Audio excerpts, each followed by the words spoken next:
Hi hello friends, welcome back to our channel. ಸ್ನೇಹಿತರೆ, Ekalavya cinema ಮೂಲಕ ಕನ್ನಡ ಚಿತ್ರರಂಗಕ್ಕೆ ಪಾದಾರ್ಪಣೆ ಮಾಡಿದ ರಕ್ಷಿತಾ ಪ್ರೇಮ್ ಅವರ ಸಹೋದರ ರಾಣಾ ಅವರು ಸದ್ದಿಲ್ಲದೆ ಗುಟ್ಟಾಗಿ ಎಂಗೇಜ್ಮೆಂಟ್ ಮಾಡಿಕೊಂಡಿದ್ದಾರೆ. ಹಾಗಾದರೆ ಅಭಿಷೇಕ್ ಅಲಿಯಾಸ್ ರಾಣಾ ಅವರನ್ನು ಒರೆಸಿರ್ತಕ್ಕಂಥ ಆ ಹುಡುಗಿ ಯಾರು, ಯಾರೆಲ್ಲ ಬಂದಿದ್ರು ನಿಶ್ಚಿತಾರ್ಥಕ್ಕೆ, ಎಲ್ಲವನ್ನ ಹೇಳ್ತಾ ಹೋಗ್ತೀನಿ. ಅದಕ್ಕಿಂತ ಮೊದಲು ನೀವು ಕೂಡ ನಟಿ ರಕ್ಷಿತಾ ಪ್ರೇಮ್ ಅವರ ಅಭಿಮಾನಿಯಾಗಿದ್ದರೆ ಈಗಲೇ ವಿಡಿಯೋಗೊಂದು ಲೈಕ್ ಕೊಟ್ಟು ತಪ್ಪದೆ ನಮ್ಮ ಚಾನಲನ್ನು ಸಬ್ಸ್ಕ್ರೈಬ್ ಮಾಡ್ಕೊಳ್ಳಿ. ಹಾಗೆ ಪಕ್ಕದಲ್ಲಿ ಬರ್ತಕ್ಕಂಥ ಬೆಲ್ ಐಕಾನನ್ನು ಮರಿದೆ ಕ್ಲಿಕ್ ಮಾಡ್ಕೊಳ್ಳಿ. ಹೌದು, ಇದೀಗ ಏಕಲವ್ಯ ಸಿನಿಮಾ ಮೂಲಕ ಕನ್ನಡ ಸಿನಿಮಾ ರಂಗಕ್ಕೆ ಪರಿಚಿತರಾಗಿದ್ದ ನಟ ರಾಣಾ ಅಲಿಯಾಸ್ ಅಭಿಷೇಕ್ ಅವರು ಸಿಂಪಲ್ ಆಗಿ ಕುಟುಂಬಸ್ಥರ ಸಮ್ಮುಖದಲ್ಲಿ ನಿಶ್ಚಿತಾರ್ಥ ಮಾಡಿ ಮುಗಿಸ್ಕೊಂಡಿದ್ದಾರೆ.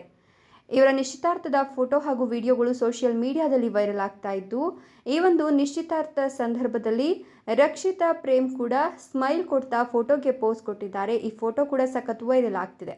ಆದರೆ ಪ್ರೇಮ್ ಅವರು ಎಲ್ಲೂ ಕೂಡ ಕಾಣಿಸ್ಕೊಂಡಿಲ್ಲ. ಇನ್ನುಳಿದಂತೆ ಅವರ ಮನೆಯವರು, ಸ್ನೇಹಿತರು ಕೂಡ ಈ ಒಂದು ನಿಶ್ಚಿತಾರ್ಥಕ್ಕೆ ಆಗಮಿಸಿದ್ದು ಜೋಡಿಗೆ ಶುಭ ಕೋರಿದ್ದಾರೆ.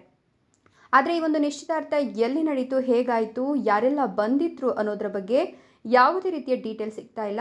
ಆದರೆ ಎಲ್ಲರೂ ಕೂಡ ಖುಷಿಯಾಗಿ ಈ ನಟನಿಗೆ ಶುಭಾಶಯ ಕೋರ್ತಾ ಇದ್ದಾರೆ. ಇನ್ನು ರಾಣಾ ಅಲಿಯಾಸ್ ಅಭಿಷೇಕ್ ಅವರು ಮದುವೆ ಆಗ್ತಿರ್ತಕ್ಕಂಥ ಹುಡುಗಿಯ ಬಗ್ಗೆ ಒಂದಷ್ಟು ಮಾಹಿತಿ ತಿಳಿದು ಬರಬೇಕಾಗಿತ್ತು. ಆದರೆ ಸದ್ಯಕ್ಕೆ ಯಾವುದೇ ಮಾಹಿತಿ ಇಲ್ಲ. ಆದರೆ ಫೋಟೋದಲ್ಲಿ ಬಹಳ ಲಕ್ಷಣವಾಗಿ ಮುದ್ದಾಗಿ ಕಾಣ್ತಾ ಇರ್ತಕ್ಕಂಥ ಈಕೆಯನ್ನು ನೋಡಿದ ಒಂದಷ್ಟು ಜನರು ಸೂಪರ್ ಜೋಡಿ, ಮೇಡ್ ಫಾರ್ ಈಚ್ ಅದರ್ ಅಂತೆಲ್ಲ ಹೇಳ್ತಾ ಇದ್ದಾರೆ. ಒಟ್ಟಿನಲ್ಲಿ ಯಾವಾಗ, ಎಲ್ಲಿ, ಹೇಗೆ ಮದುವೆ ಆಗ್ತಾರೆ ಅನ್ನೋದು ಇನ್ನೂ ಕೂಡ ರಿವೀಲ್ ಆಗಿಲ್ಲ. ಆದರೆ ನಟಿ ರಕ್ಷಿತಾ ಪ್ರೇಮ್ ಸಹೋದರ ರಾಣಾ ಅಲಿಯಾಸ್ ಅಭಿಷೇಕ್ ಅವರು ನಿಶ್ಚಿತಾರ್ಥ ಮಾಡ್ಕೊಂಡಿರೋದಂತೂ ಪಕ್ಕ. ಇನ್ನು ಸಿನಿ ರಂಗದಲ್ಲಿ ರಾಣಾ ಅಂತಲೇ ಫೇಮಸ್ ಆಗ್ತಾ ತಮ್ಮ ಸಿನಿ ಕರಿಯರನ್ನು ಆರಂಭಿಸಿದ್ರು.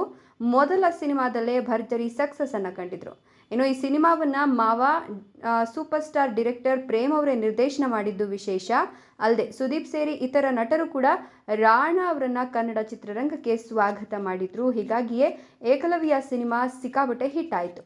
ಸದ್ಯ ಸಿನಿ ರಂಗದಿಂದ ಕೊಂಚ ಬ್ರೇಕ್ ತಗೊಂಡಿರ್ತಕ್ಕಂಥ ರಾಣಾ ಅವರು ವೈವಾಹಿಕ ಜೀವನದಲ್ಲಿ ಬಂದಿಯಾಗೋ ಎಲ್ಲ ಲಕ್ಷಣಗಳು ಕಾಣ್ತಾ ಇದೆ. ಇದರ ಬಗ್ಗೆ ನಿಮ್ಮ ಅನಿಸಿಕೆ, ಅಭಿಪ್ರಾಯಗಳನ್ನು ಕಮೆಂಟ್ ಮಾಡಿ. ಹಾಗೆ ವಿಡಿಯೋ ಇಷ್ಟ ಆದರೆ ಲೈಕ್ ಮಾಡಿ, ಶೇರ್ ಮಾಡಿ. ತಪ್ಪದೆ ನಮ್ಮ ಚಾನಲನ್ನು ಸಬ್ಸ್ಕ್ರೈಬ್ ಮಾಡ್ಕೊಳ್ಳಿ. Thank you.